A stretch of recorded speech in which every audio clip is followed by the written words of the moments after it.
a future Nikola Tesla, and tell us your name and what you do for a living. Hi, I'm Maxwell Lahin, and I am a physicist, inventor, entrepreneur, and, well, I guess change maker. I'm 13 and I feel like I can change the world, and I've already started my positive impact on it. What have you done? How have you changed the world so far? So aside from inventing a whole bunch of different stuff that probably won't matter now, but my most recent thing, which has gotten me a little bit of attention online, is my energy device, where I extract electromagnetic energy from everything around us and convert it into electrical energy. In other words, a stream of unlimited energy. So, you know. So, do you think you can solve our energy crisis here on planet Earth? I believe I will, and I believe I already have solved the main problem. Now it's just a matter of, getting this out there. And what do you need to be able to get this out there? You just need somebody to watch this video and say, here's some money, or what do you need? Well, all I can think of really is support. Throughout history, people like me have been prosecuted and killed, murdered, and a lot of other very horrible things. And if I have support from a lot of people, I don't think that that will happen in our modern day and age. We're a little bit too civilized for that. So all I'm saying is that if you think the world should be a better place too, then, just support. Okay, so we started off by talking about my book, E equals MC squared, and the new definition of God, and you told me that you had already come to the same conclusion 3 years ago, and yes, that my book was a dumbed-down version of your theory, which I think it's clearly the case. What is God? So, a lot of... we're in the United Nations. Okay, yeah, and people walking around down in the basement here. Go ahead. What is God? Okay, so a lot of people think God is, quite in the biblical sense, a guy sitting up on a cloud who controls the universe, frankly, and has created all life. But my definition of God is not like that. I don't believe God is a person or entity. God is just another form of energy, or actually is energy. Himself, well, not even himself, itself.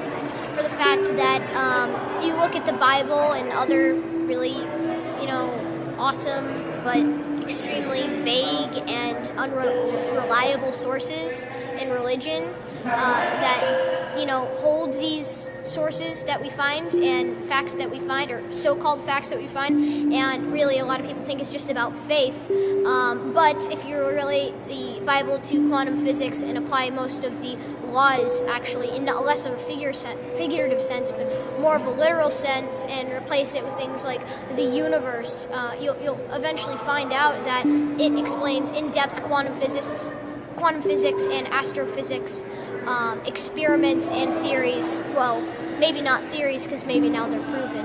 Who knows? Maybe the Bible isn't a story of something that happened on Earth, but maybe a story of how our universe began. For the fact that, honestly, I don't really buy into the literal biblical sense, like, God is literally a guy who looks like us, who sits up in an alternate realm that's in our clouds and, watches over all of us. But I guess you could say that he's an energy form that created all, is all, and is everywhere and nowhere at the same time. God, or energy, lives within us, through us, and is us, frankly. So you said what? That God is the energy that is in us, created us, and is us. Is that your definition? Yep. I don't want to put words in your mouth. Sort of, yeah. God is energy. That's my thing. And I mean, like, you look at dimensional theory, and eventually we have, a singularity at the beginning of the universe that is energy, and then, eventually that begins to slow down in vibration due to entropy or some other law of that sort. And then, first you get photonic light, and then that slows down, and then we get matter, and then that slows down, and then who else knows what comes next? We have gravity, and then we have time, all coming in at one sense. And I mean, does that sound like origin story to you? It kind of does a little bit to me, but, maybe that's just a coincidence. Maybe these philosophers, or unreliable monks we call them, that lived up in the mountains and wrote this weird book that doesn't have any factual evidence behind it, maybe they were quantum physicists ahead of their time, and maybe they're just trying to tell people, who lived a crazy long time ago, that there is an entire new quantum world out there. But, education wasn't too good back then, so I guess they had to simplify intense quantum physics to something that a 5-year-old could understand. Thus the Bible, right? So you're saying people who believe in the Bible as written, as the Bible conventionally, are kind of like 5-year-olds? Well, 500 years ago? No, sorry, 1,000 years ago, probably. But more of like, I'm saying, maybe in the sense of not really, like, I honestly don't want to insult anybody, but all I'm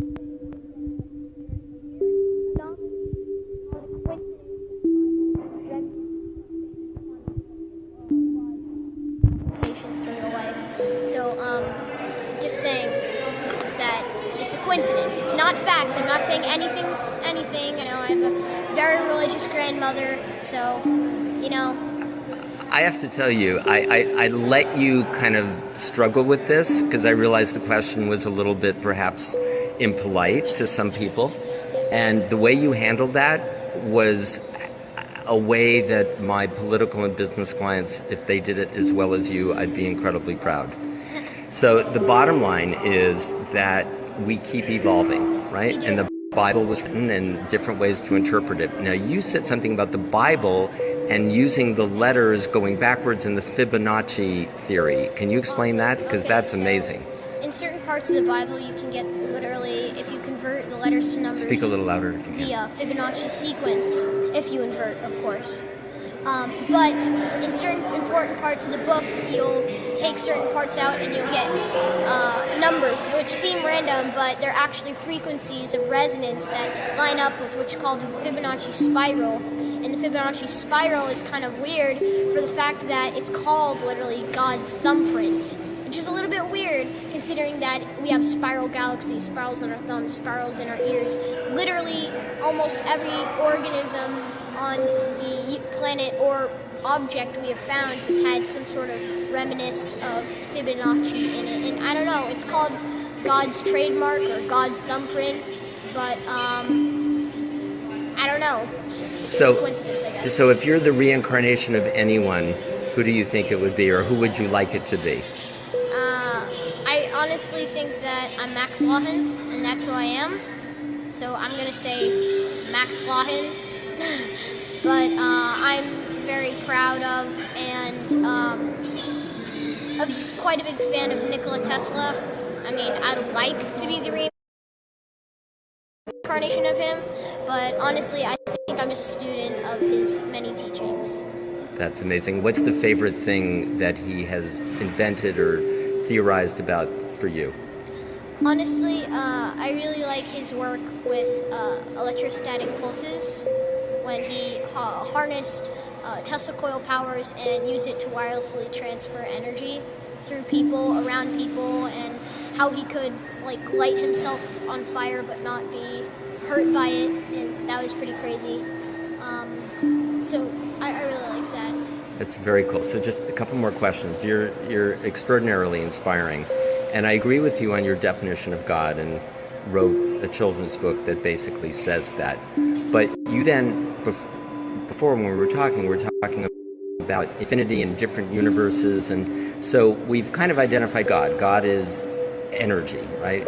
All the energy in the universe, that's God. It's not a guy in the sky, it's energy. Energy isn't something that you just have. Energy is all and can't be. Not all the energy in the universe, it's energy. Energy happens to consume the entire universe and every other parallel dimension or universe that can ever exist in our dimensional reality, but... Are there other universes? Are Yes. there other dimensional realities? Dimensional realities? I'm not sure if we can prove that yet, but we do know that there are other dimensions. Okay, how do you know that? Well, there's an infinite number of numbers, which means there's an infinite number of frequencies that we can calculate. And if there's an infinite number of frequencies that we can calculate, that means there's an infinite number of frequencies that mass can take. And if mass can take an infinite number of frequencies, there must be an infinite number of dimensions. Or if you're one of those string theory guys, there's 10. Or if you're an theory, you say it's 11 dimensions, but as of right now, I'm beginning to question